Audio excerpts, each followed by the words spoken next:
For today's video guys, maghahanap po tayo ng isang vendor na naglalako ng isda sa kalsada. Tara, let's go.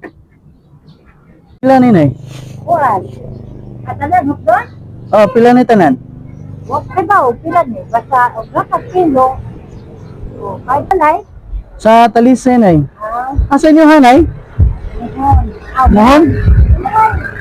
Nayagan. Ha? Nayagan. Liyagan. Napita. Naga. Naga?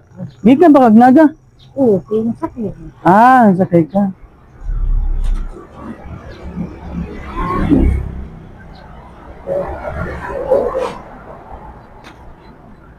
Kuduha rin. Pila man eh. Ang 2 ka kilo ani, 560, kuan og 28. 530. 532.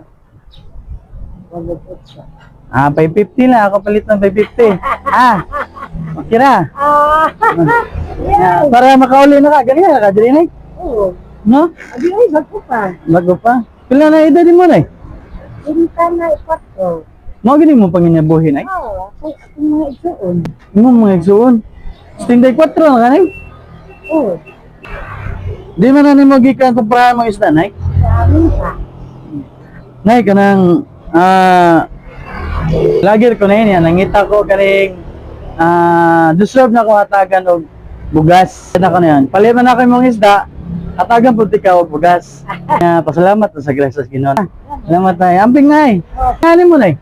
Helen. Ah? Helen. Helen. Sige. Helen taga Taga Inayagan Naga.